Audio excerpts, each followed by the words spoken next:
Good evening, everybody. Welcome to Beyond the Gatekeepers. I am Bishop Vanessa M. Brown. I'm your host and moderator for this evening, and we are excited about tonight, excited about our guests, excited about this conversation, and we want to invite you to it. So we're asking everyone to come on in the room, come on to Facebook, come on to Instagram, come on to YouTube, come on to LinkedIn. Come on to YouTube. We are everywhere. We want you to join us. We ask that you share, and let folks know that we are on tonight. We're grateful. Yes, I know that we are excited. People are excited. And do me a favor and share. Share to their inbox, share to their text, right? Or share on their page. I see people already coming in the room. I'm excited to see you tonight. Glad that you are gathering yourself and get your food and your soda and your water or your juice or whatever it is you're having, your dinner. You want to be a part of this conversation tonight. You want to share with folks that we are going to be on. So let me start off by bringing Bishop Flunder on, if I can.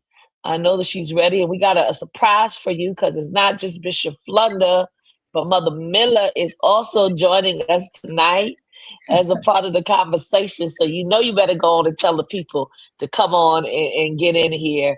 We're so glad to see you, Bishop Flunder and Mother Miller. We say welcome to Beyond the Gatekeepers, Mother Miller. It's always a surprise, a deep joy, and a pleasure to have you with us. And you all know who Bishop Flunder is. Bishop Flunder is our presiding bishop and the pastor of City of Refuge United Church of Christ. And Mother Miller, as Bishop Flunder would say, is "Oh Happy Day," right? But she's more than "Oh Happy Day." She's done so much, definitely around gospel music, but certainly, as we would say in the fellowship, she is the fragrance of the fellowship, and we are so glad that she said yes. So y'all go run and tell the people that we are coming. But before we do that, Bishop and Mother, will you all greet our online audience tonight?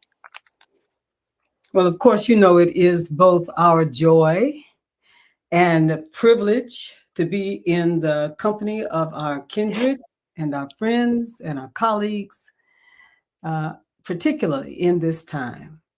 When we are not together online, there's lots of folks who have called, who have written to us through several different ways, frankly, to ask how we are doing in the time that we are in. And that always brings joy to my heart. Family is everything. And it does not always mean blood. It can, in so many ways, speak to our having concern for one another, prayer for one another, holding one another up in such a time as this.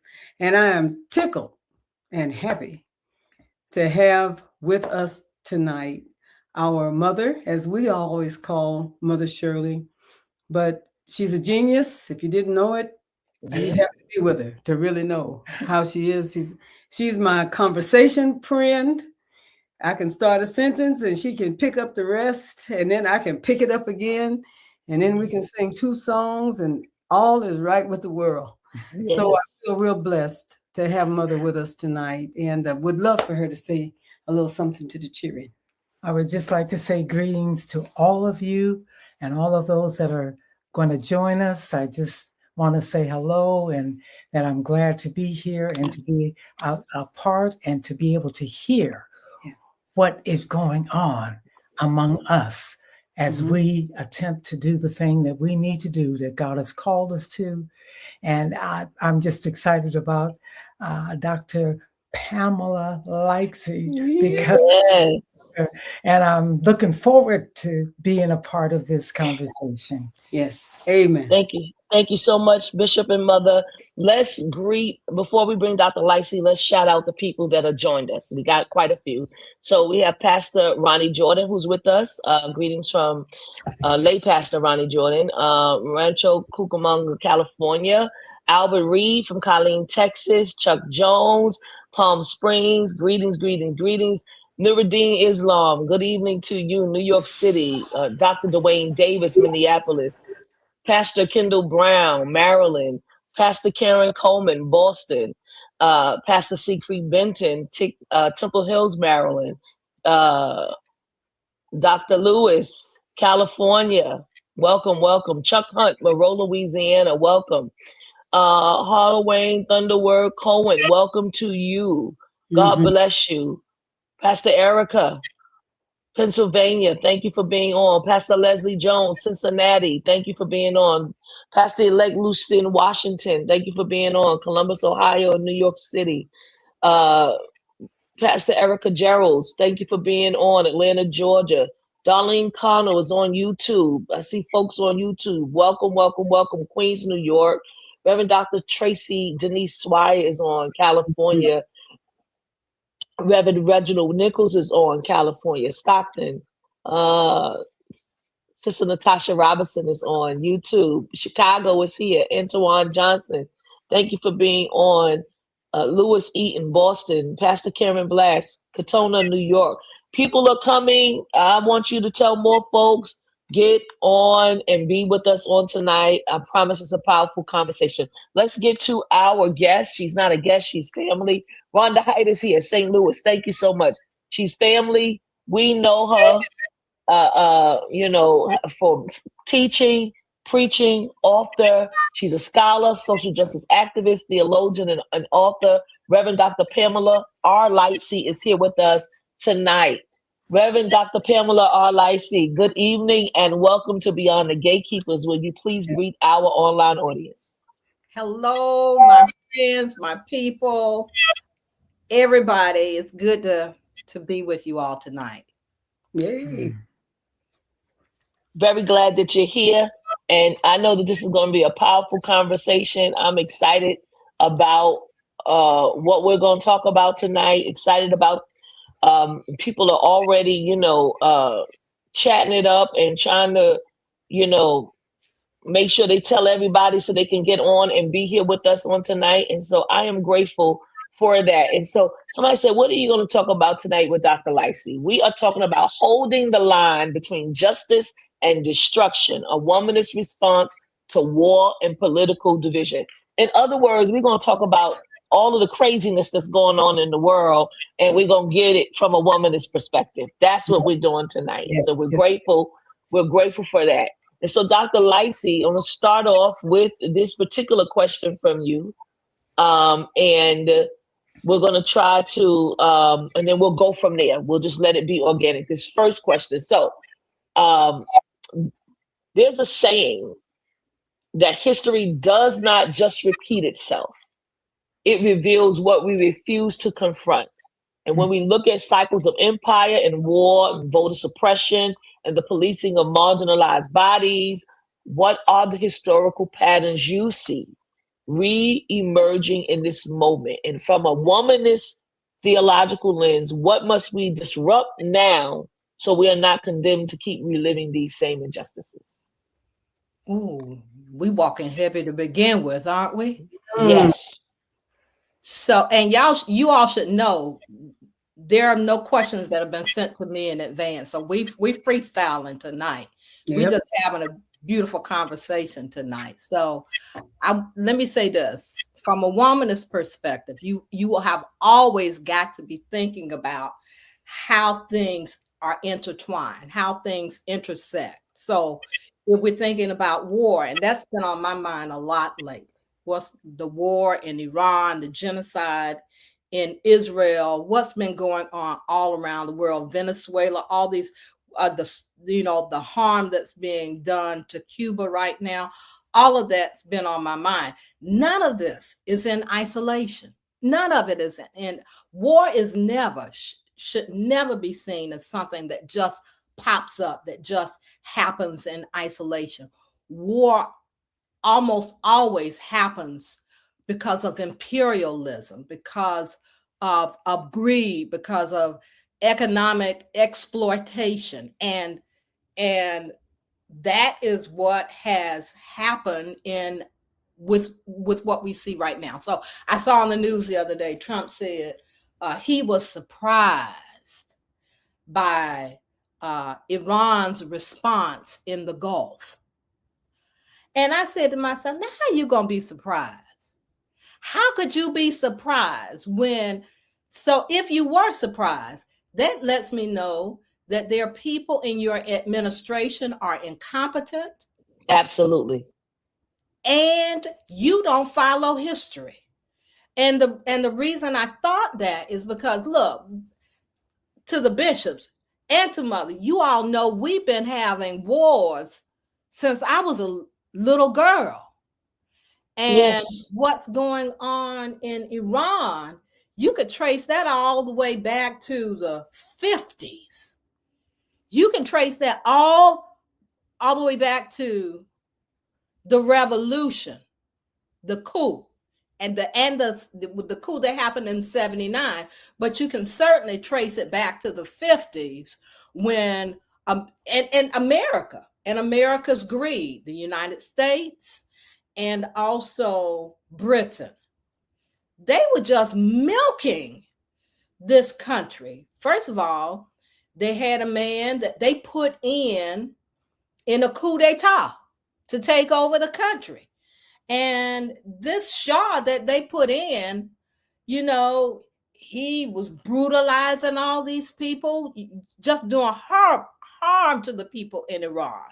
And, you know, you put your feet on people's neck for so long, they are going to rise up against you. So you have an entire revolution. You know, you have this man that America and Britain put into office.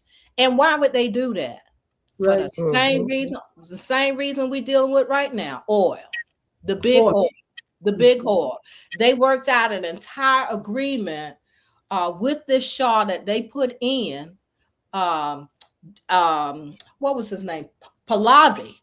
They worked out an entire agreement with Pahlavi so that America and Britain got like 80% of Iran's oil. 80% of their oil. How you gonna take 80% of a country's oil, put in there, do your own coup? So you put in your own kind of leader. So it basically, you know, we're giving them money. He in his mind, he thinks he's going to modernize Iran, you know, and is a puppet of America. And then he starts using his police. We say ICE. Police harming citizens is not new. It has happened globally. Whenever you have authoritarians that take control of the government, and they always end up trying to make themselves rich, trying to, you know, grease the hands of other people to the detriment of citizens. So this is not new. You can go from Iran with America and Britain. You see, because I just remember this history. I remember one important piece, and that would be you got 53. You got you got them putting in a Shah, and from the Shah you have them putting in Pahlavi, and you also before Pahlavi comes in 60 the early 60s. Mother Shirley would remember this. And Bishop, you'll probably remember this. You remember the Bay of Pigs? In Cuba, same thing, greed. America tried to take over Cuba because of the sugar cane. And decided they were going to train. They didn't like Castro. So they decided, Kennedy was president then. They decided they're going to send in Cubans who were exiled, Cuban Americans who were formerly exiled, that they would train them and drop them into Cuba. And what ended up is Cuba knew what was going to happen. And you get these people, you get a major slaughter and a major capture of these so-called warriors who were going to come from America and take control of Cuba, because we want to be in control. Oil, sugar cane, money, it's all the same thing. And what are we trying to do now? What is Trump trying to do now? Oil. Absolutely. Oil and taking over Cuba. That's what he wants to do. He's talking about taking over Cuba. History repeating itself. So he, you know, it's not like he didn't know that Iran would respond like they are responding. Look, they are students of history. They are students of history. So, and also you had people in the White House that had gamed this war out for years. They had strategies. They had gamed it out. They had talked about possibilities for decades. But Trump won't listen. So the fact that they're, you know, attacking people who support America, that shouldn't surprise any student of history. If you study history, you know that this was going to happen. And oh, by the way, America's hands have not been clean for a long time. All around the world. Right now we're talking about Trump trying to put in power his own person. But we've had American presidents and the CIA. That's right. We've been complicit in staging and putting up coup d'etats all over the world. All over the world. Have never been clean. And so what are we going to do? You know, say that. What are we going to do, knowing that our government has been corrupt for decades in the affairs of other countries, because we've had leaders who've been powerful and greedy? Powerful and greedy. And that hurts us as citizens. Many of us are sitting right now thinking, okay, now, if I got to leave America, what if? A lot of people are asking that what if question. I want to say, where you going? Really, that's been the question on my mind. Where are we as Americans going? Where America our leaders have not had some play in the affairs of other countries. You had Americans over in Dubai. Yes. Talking about they were going to be safe. And they did nothing with those. They just, some people still there in Dubai. They cannot get a plane home. And we don't care. But this is not the first time that America has not been able to safeguard its citizens. Yes. When those students took those American hostages, when was that they took those hostages? Was it it was during Jimmy Carter. That's another president. That's correct. There was a hostage situation. That's right. That was in 1979, hostage crisis. Right. And it must have been about 80 or so hostages. And then the Ayatollah Khomeini, because he came in after the revolution. Pay attention to history, my friend. Yes. The Ayatollah was in place then.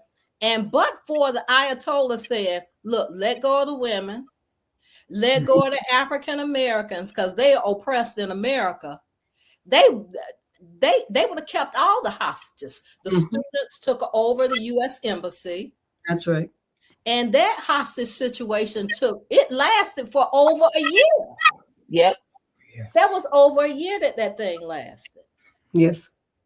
So, we got Americans that are stuck in countries right now, can't get out. We had some soldiers, they tried to rescue some Americans during when the students took control of that embassy.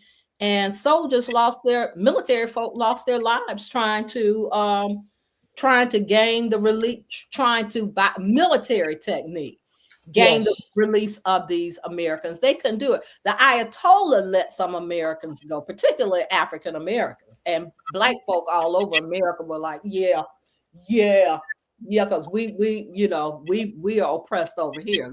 Let them go. Exactly. And I'm carrying on and on and on, Bishop. You get in anytime you want to. But history, it just really is something about history and studying history that just sends all the little dendrites in my mind a flutter. I get to thinking about the repeat of history and the things that have gone on. And right now, America, the consulates told Americans that were in these countries, you're going to have to pay for you're going to have to find your own way out. Exactly. And Bishop Flunder, before you say something really quick, we all need to understand everything that's been done has repercussions.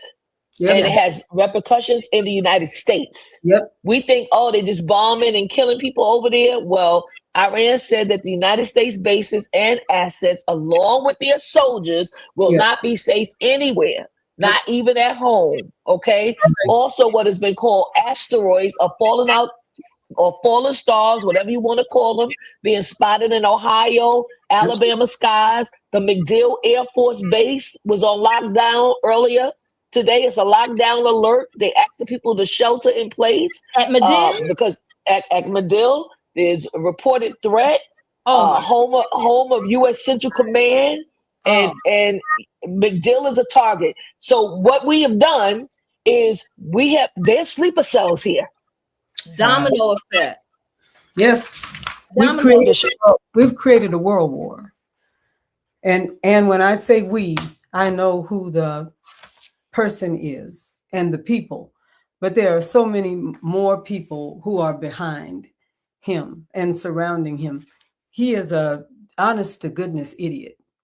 But a wicked idiot that goes along with that. And the people who are using him needed to have a wicked idiot in order to do what is being done. He's not smart enough to have done this by himself.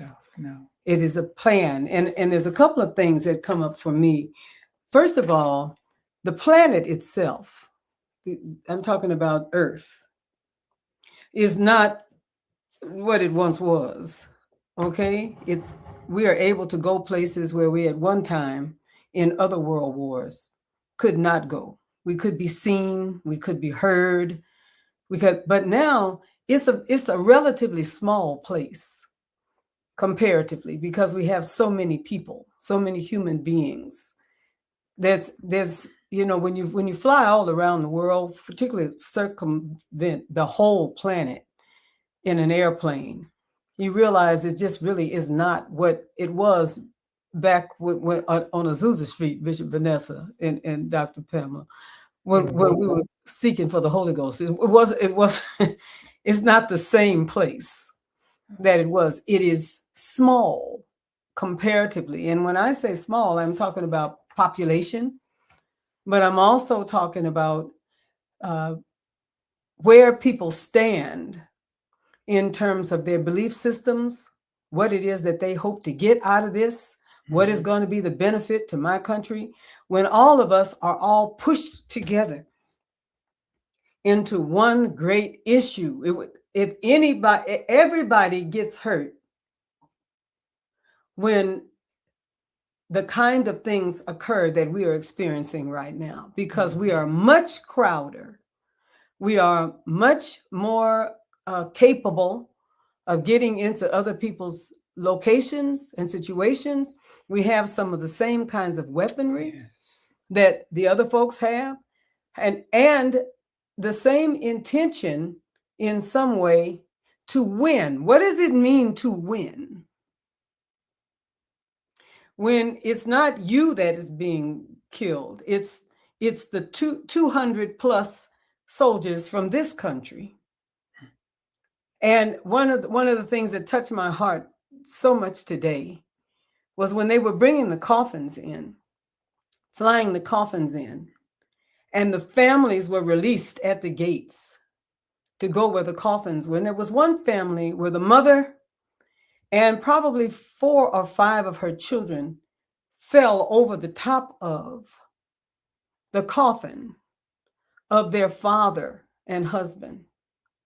And they wept and they cried, and they wept and they cried, and they wept and they cried, and they wouldn't let go of the coffin. And the heart of that, let's weigh that against the uselessness of a war like this. None of this needed to happen. There were other ways that we could address different ideas and different situations, but that thing touched my heart so deeply. Yes, I was deeply touched about 175 baby girls, young women, young girls being killed. But in that moment, they did not have any anticipation that their loved one was going to be slaughtered in the way in which he was slaughtered. They didn't have any idea. They thought they were going to go. That's what Trump said. We're going to knock this thing out right quick. We're going to come right back, and then it's going to take us like a day or so. And then he went from that to be talking about that I will know what to do. I have to think about it. I have to sleep on it. I have to give it some thought. While this kind of sorrow and sadness, which comes with war, is completely unnecessary. It's one thing to have a hero in your family that dies, but it's completely another thing to have someone who dies for nothing. Absolutely painful. So there's a couple of things that come up for me that I want to share with you all. I said, and yes, the cost of gasoline, $8 now in some of the big cities. What is it in New York? Do you know, Bishop Vanessa? It's like $6, $5.50, $6 so far. We have some states where it is $8 a gallon. That's unbelievable to me. There's again, the fact that that Donald Trump has used so much of our money for all of the different trysts that he's wanted to do, from one thing to another to another. This is a multi-billion-dollar mess that some way or other could be a time for us to be fiscally in a position where we cannot take care of ourselves. Really quickly, Bishop, people are chiming in on the gas. Somebody said $6 in the Bay, $6.50 in Palm Springs. It's crazy. It's unbelievable, and it's going to get worse and worse. It is in the next few weeks. Is there anybody above that amount that's with us tonight? Anybody that's with us that's above 6, 7?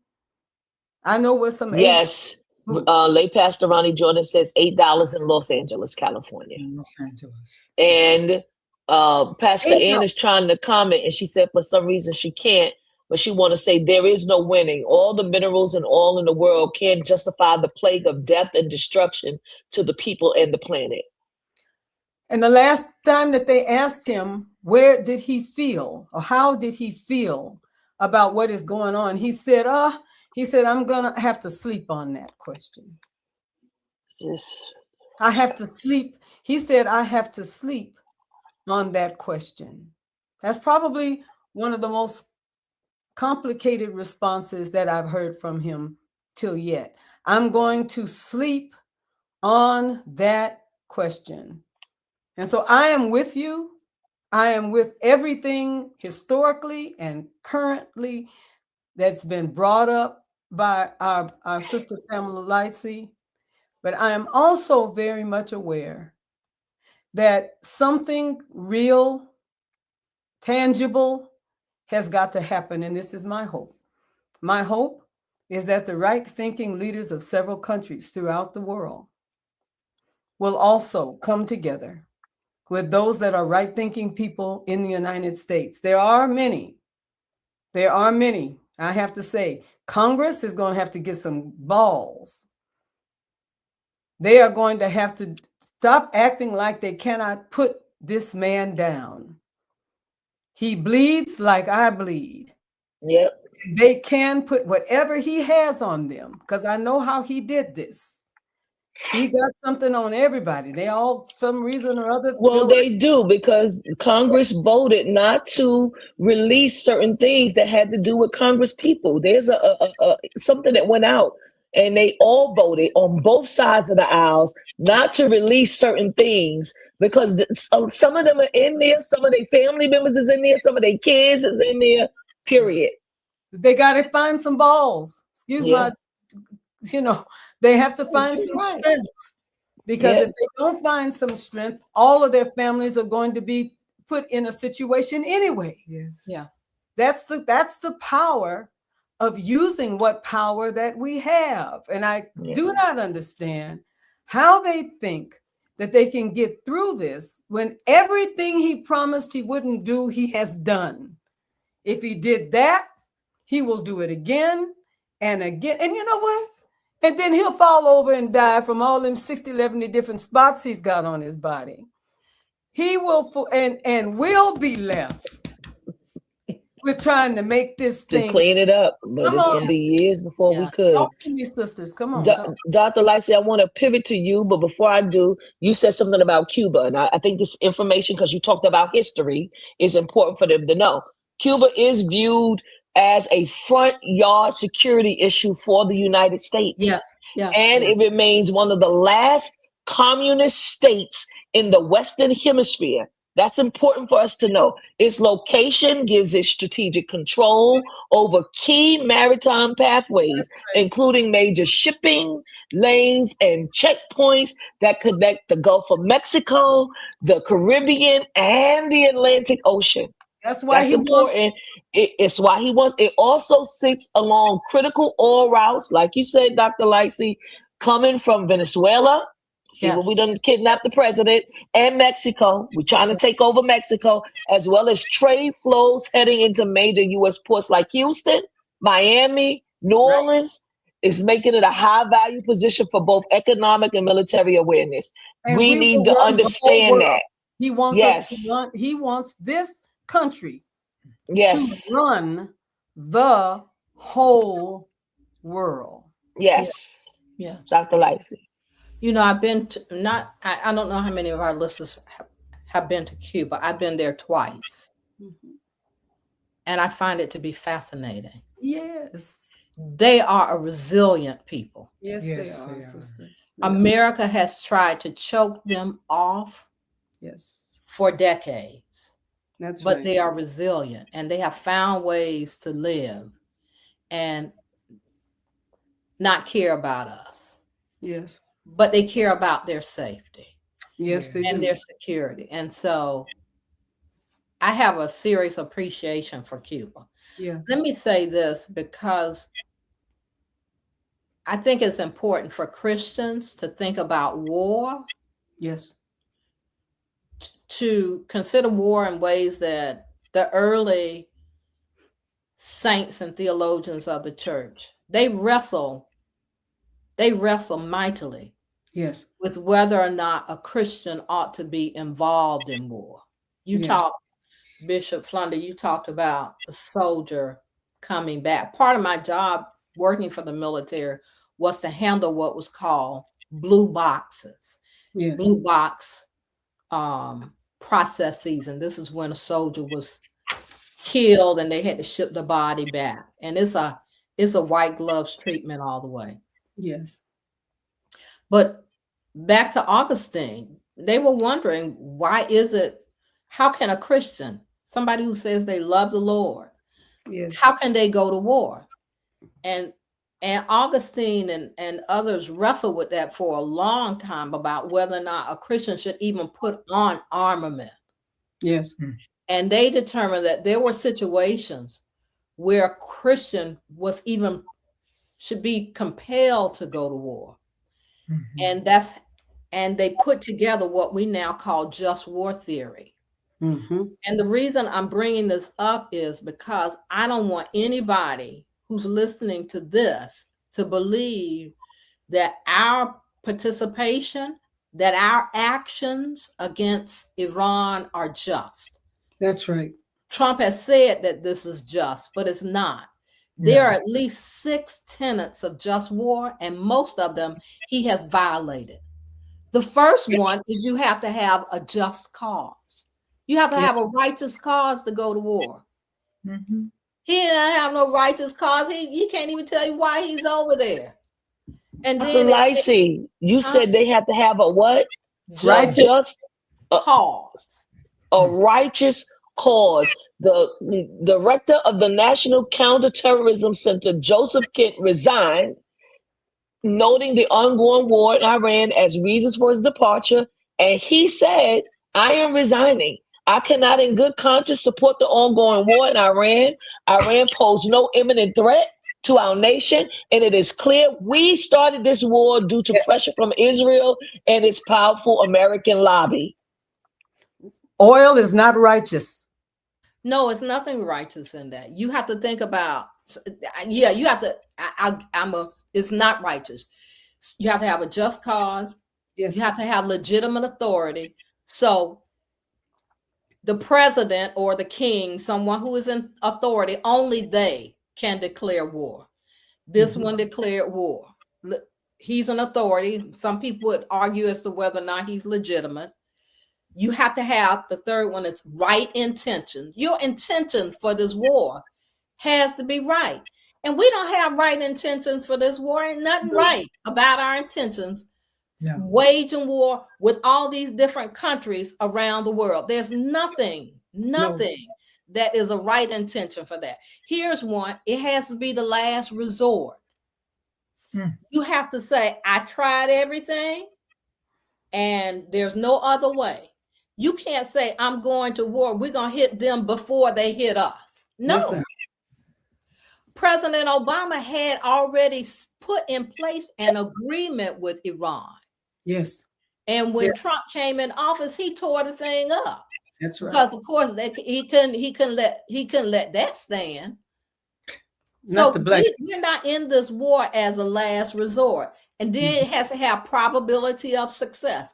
I can tell you, Trump thinks he can be successful with just an air war. You cannot win a war by an air attack alone. That's right. And there is really no probability that we will be successful in That's this. right. And then the last thing is proportionality. You can't go drop a nuclear bomb and they only got arrows. That's right, sister. Our history has taught us that. And so Israel and America, all of the stuff that they're doing is polluting the atmosphere. We just read about the rain, black rain coming down in the area. It's not proportionality at all. So the wrong thing is happening. And then there has to be, this is a whole nother, that's just in below, but you also have to have proper behavior in war. And I'll just say this and I'll stop. One of the things that bothers me most is how innocent people are getting killed. Come on, sister. Yes. Come on. Yes. Come on. From a womanist perspective, we are always asking who is suffering the most. Come on. Mm-hmm. And in these wars, you know who is suffering the most in Gaza? Children, non-combatants, Children. people who don't sign up.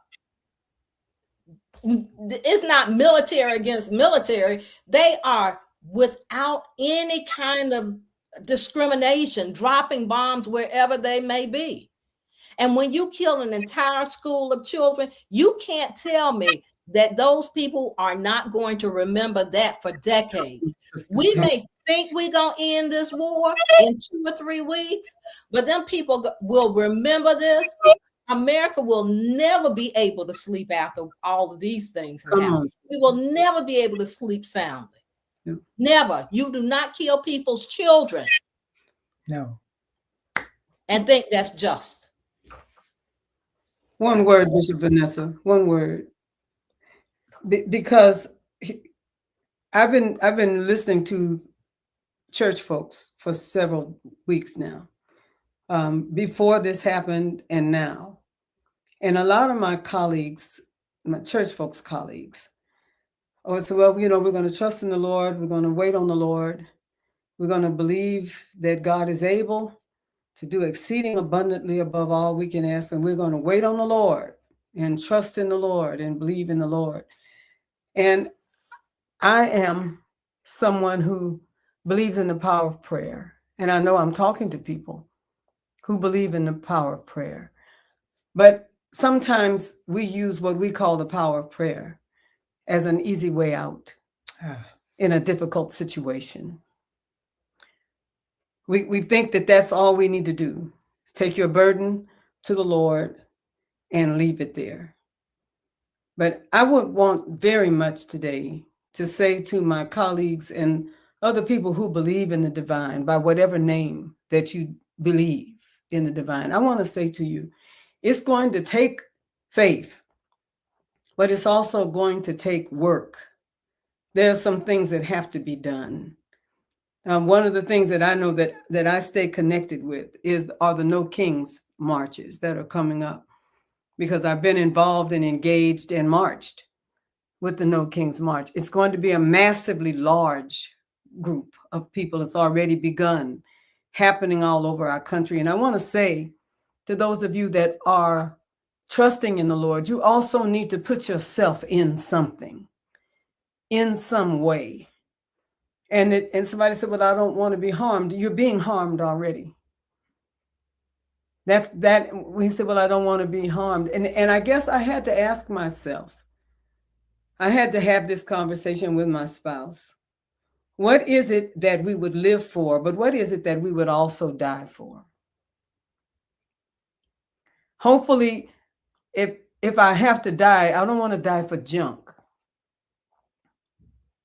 Let it be for something that means something, that I put my hand on it. That's what Martin said. We don't know exactly what's going to happen, but my eyes have seen the glory of the coming of the Lord.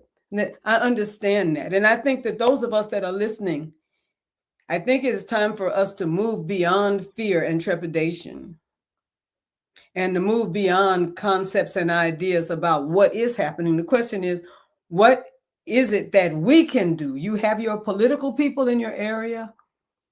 You have families that are totally discombobulated because they don't have jobs now, that they can't get gas. Bishop Vanessa, you've seen our place in Oakland, and you know we've always fed the hungry.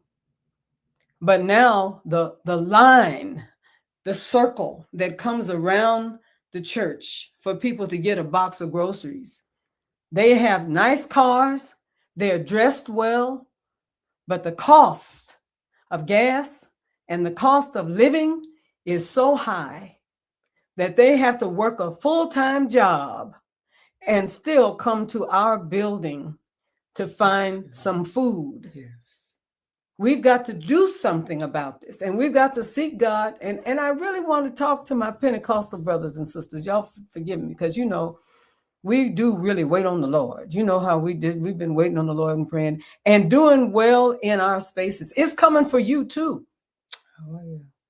It's not just coming for some people, a few people. God's going to keep us. What makes you think God loves you? Some of those that talk to me, God loves you and does not love the rest of us out here. It will also be your sons and also be your daughters and also be your neighborhoods. We got to get in the march with some people who don't even believe in God.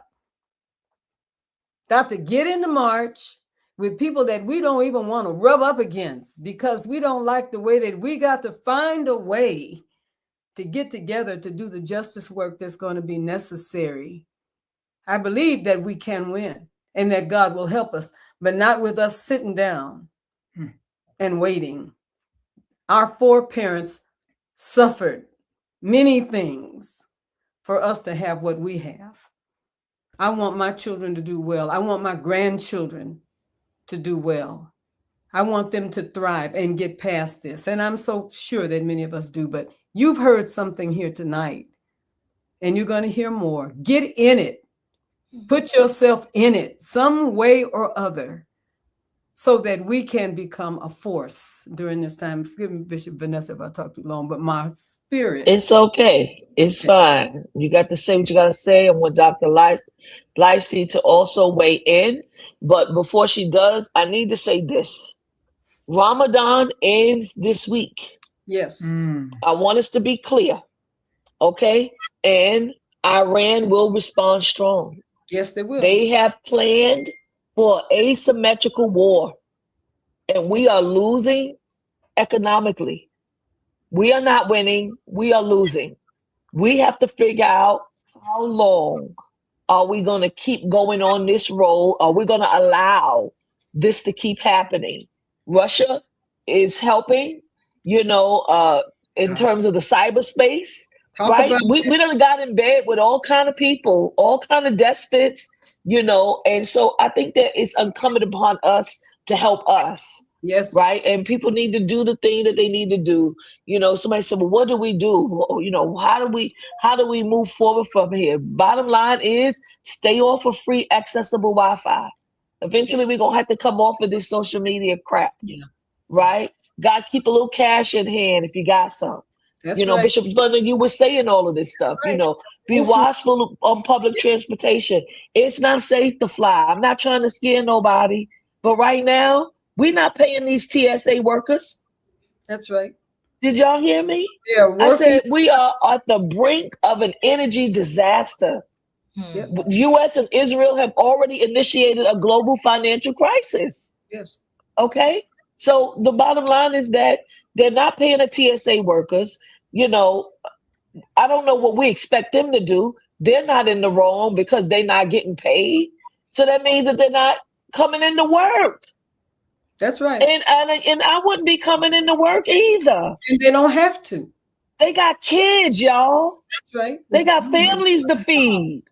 But I'm going to go on. Dr. Lightsey. No, I think you're right. I'm flying far less than I used to fly. Now, next weekend, I'll be in Houston. And I'll end my time in Houston. For those of you that are in Houston, connect with me. I love to see you. I'll end my time in Houston at the No Kings March on Saturday. So I'll be in that march. Yes. There's something for us all to do. There really is something for us all to do. You can feed somebody, who's in a march. It's all kinds of things you can do. For those of us who have to travel, some of us need burner phones. Yes. You can bless us with burner phones. Yes. Because that's really important for those of us that are moving all around. You can gift the activists that are on the streets and doing all kinds of things that need to be done. But keep in mind, the citizens in other countries who we hurt, they don't mind dying. They don't mind. They think they don't mind dying. They're thinking, when you kill me, there's another dimension of life, and they're gonna greet me beautifully. I'm gonna get a just reward from my labor here. They don't mind dying. They don't mind. And we on the other hand have been so harmed in so many other wars.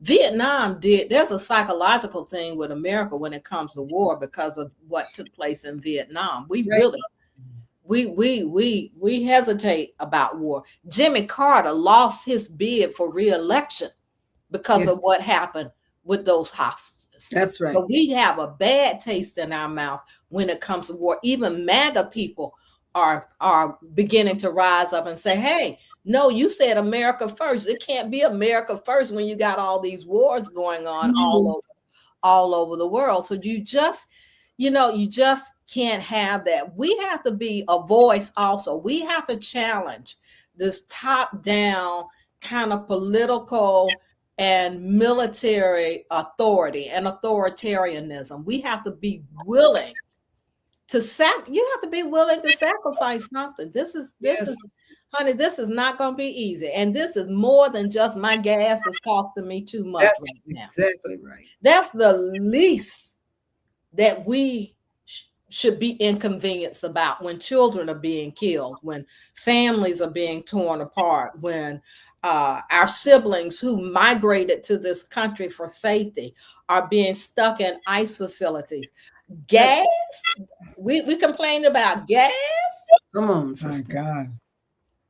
No, we got to do better. We really have to do better.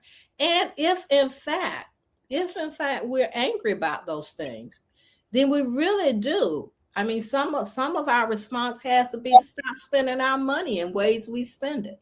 Come on, sister. Because as I told you all at the beginning, you see the greed of American leaders in the oil, the big oil that was the top 6 oil companies, Britain, colonialism, America, sugarcane, so on and so forth.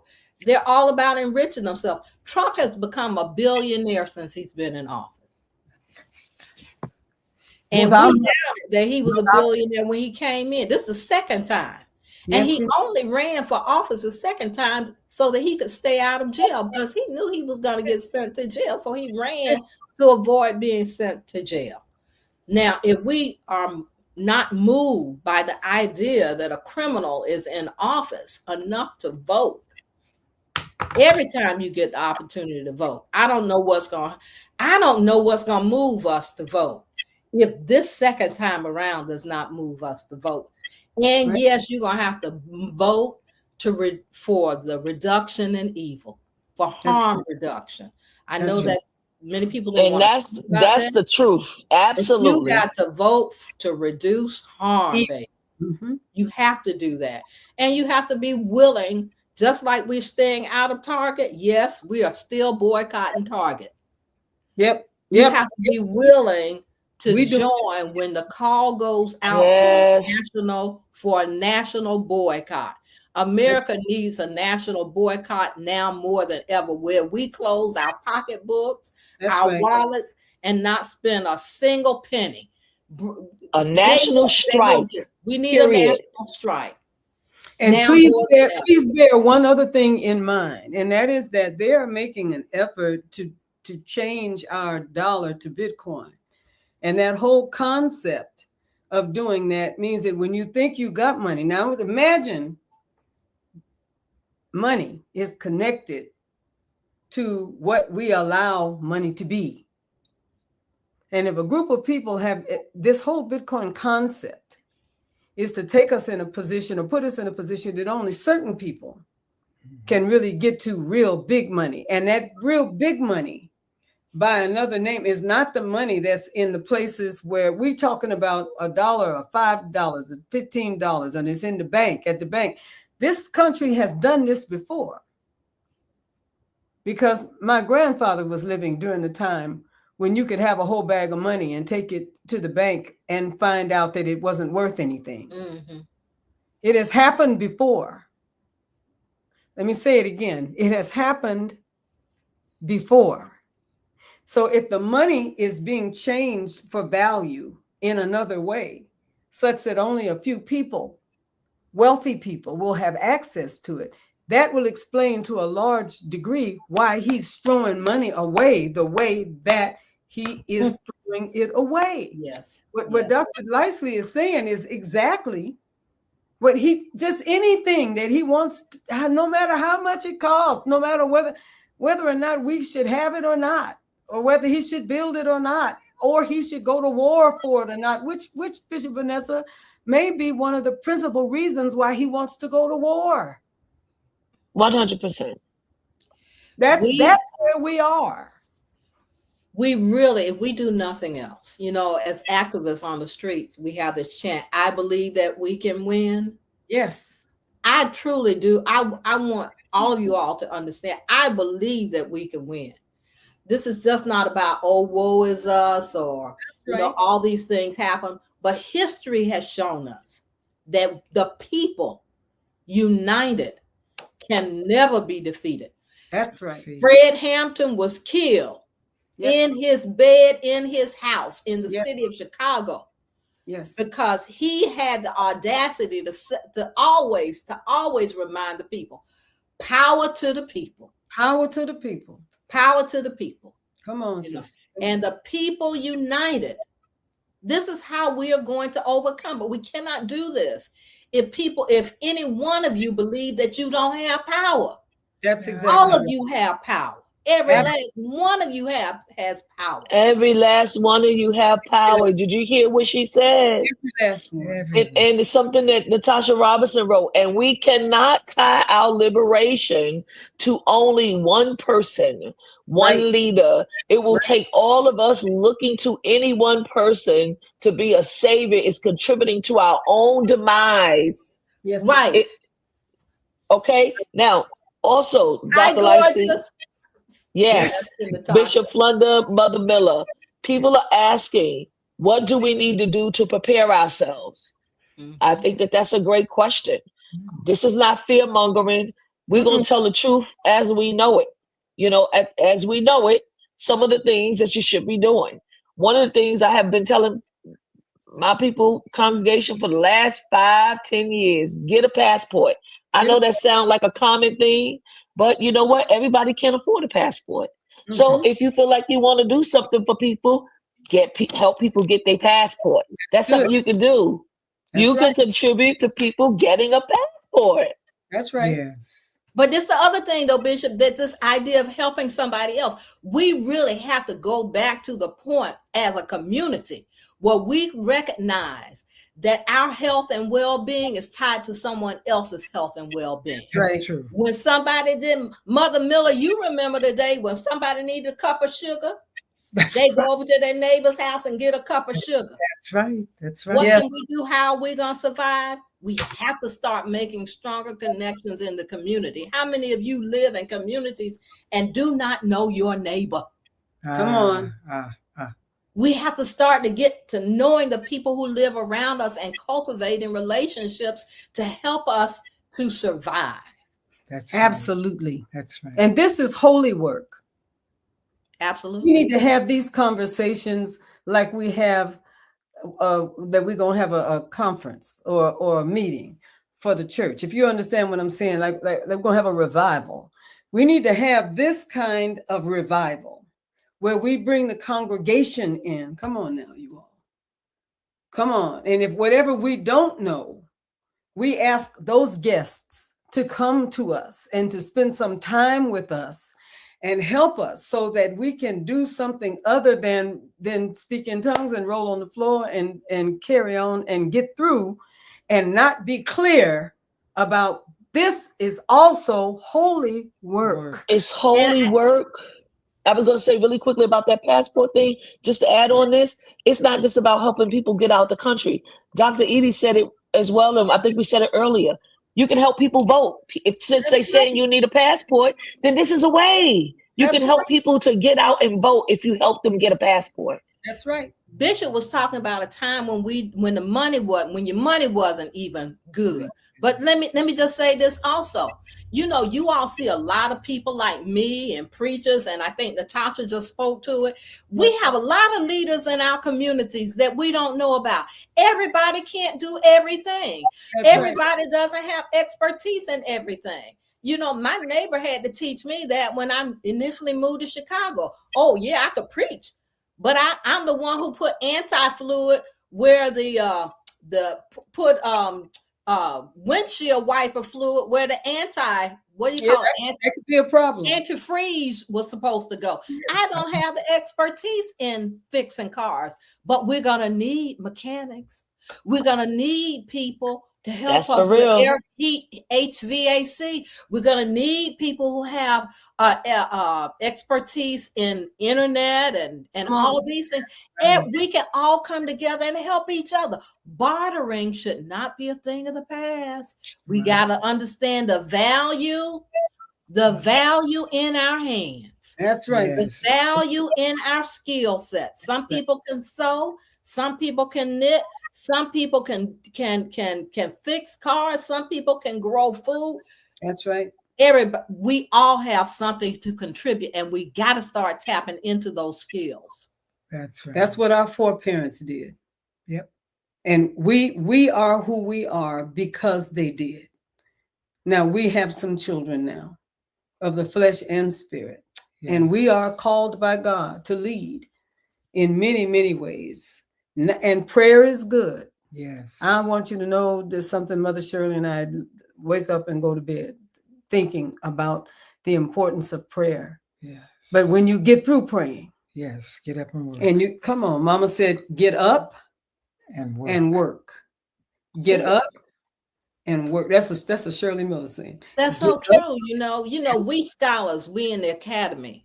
Yeah. And I'll say this being a scholar. Sometimes I think scholars think that's the whole world, but our work is just a tiny work.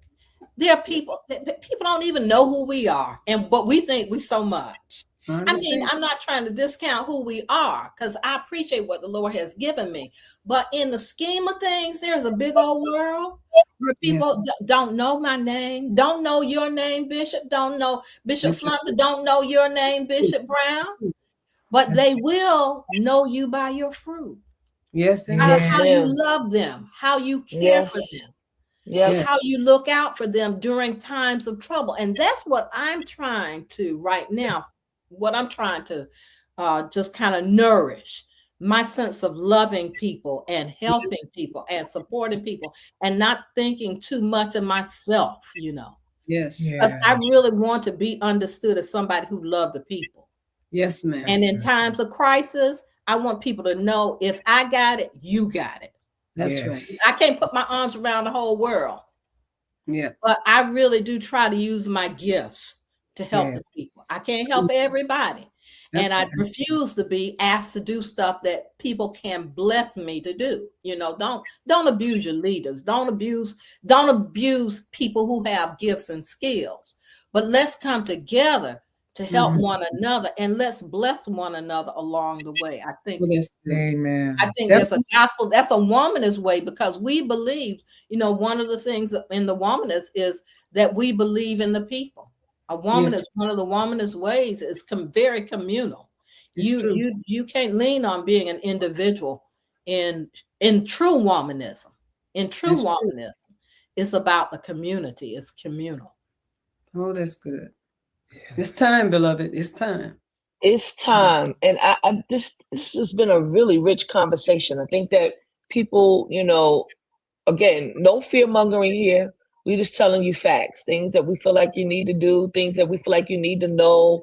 You know what I mean? Boots on the ground, folks. This whole communal piece, being in the marketplace, doing the things that we need to do to help one another. This whole thing about mutual aid. This is going to be important for all of us moving forward. How do you do that? You know, find out where the food pantries are. Find out how you can help. Who's cooking dinner? Who's got live food? Who's got food that's stocked? You know what I mean? Where can you go sit down and get a meal? Where can you send people? Because it's that time. That's right. It's that time. That's right. And it's showing up all over the country, all over the United States of America. And as Dr. Lightsey said, you can't kill other people's children and not expect retaliation.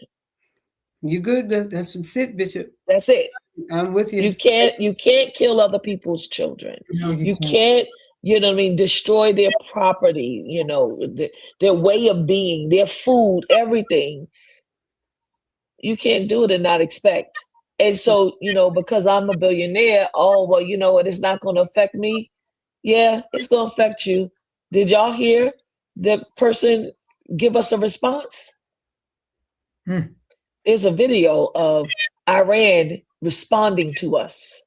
Yes. And it's not a fake video, saying exactly what's happening. Said, bottom line, they're not looking for us.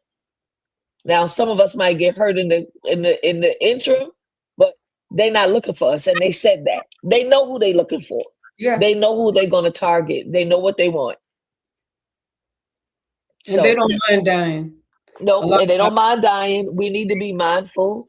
Yeah. I see people putting things in the chat. I want to make sure that we acknowledge some of the things that are in the chat. The disease that's the disease eating this country and world up, the disease of individualism. Yes, Pastor Elect.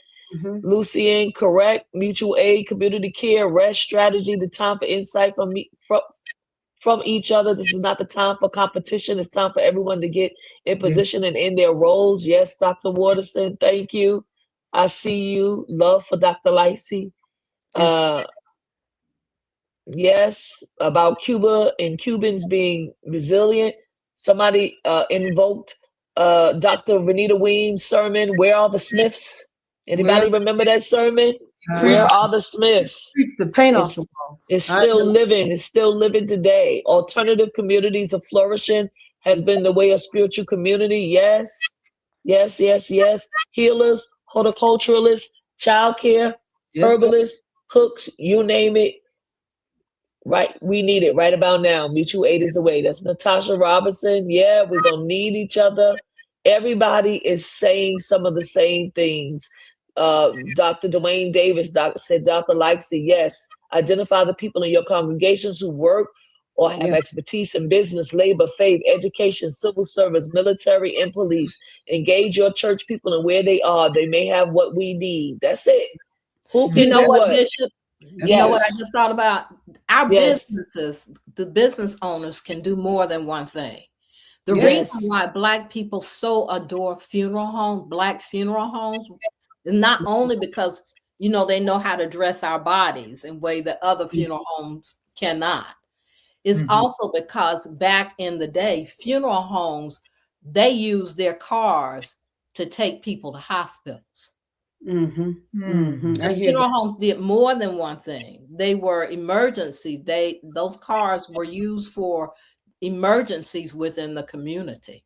So I'm saying that to say our businesses can do more than one thing. And can our churches. Yes. Yes, indeed. Absolutely. Our churches need to do more than one thing. That's exactly right. Exactly right. So what I'm going to do is I'm going to give you all a chance to think of one last line that you want to be able to say to our listening audience tonight. I'll give you that opportunity to think about Mother Miller. I want you to think about whatever you want to say.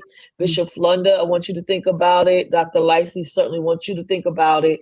Really quickly, I want to read 2 comments and then I'm going to read some announcements. Bishop Brown, the spirit of Martin and Malcolm are alive and well. Let's continue to work on behalf of our people. We are one. Yes. Dr. Jamie Edie. And may I also add that I think in this time, we also need to practice lament as a spiritual technology. It is also beneficial psychosocially and neurospiritually, in addition to all that was named. Thank you so much for that. We're going to give you all some announcements while they think of last words that they want to tell us. So we welcome you to Beyond the Gatekeepers. Thank you for being faithful to us. We are coming up to our 6th year in May. We want you to continue to support our broadcast by sending a donation. You can go to www.paypal.me/TFAMJustice. We appreciate whatever it is that you will give to support the broadcast. We are having our East Coast Region Summit this weekend. Freedom Rising, Hosanna to Holy Defiance. Reverend Dr. Delvin Coates is our keynote preacher. Dr. Danielle Bahuro is going to do a workshop.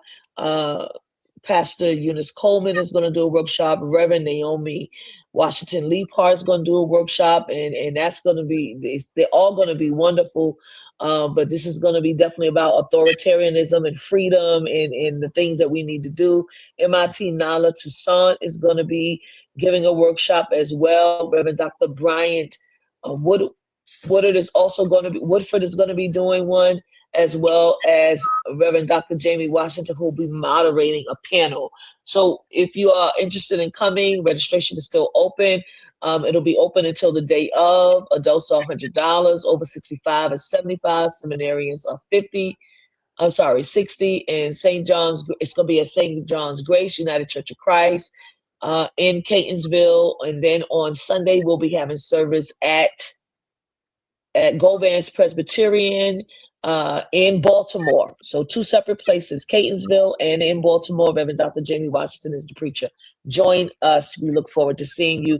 We've got about 15 kids registered for Sankofa Children's Initiative. I'm excited. Dr. Danielle Bahuro is having a conference April 21st to the 24th.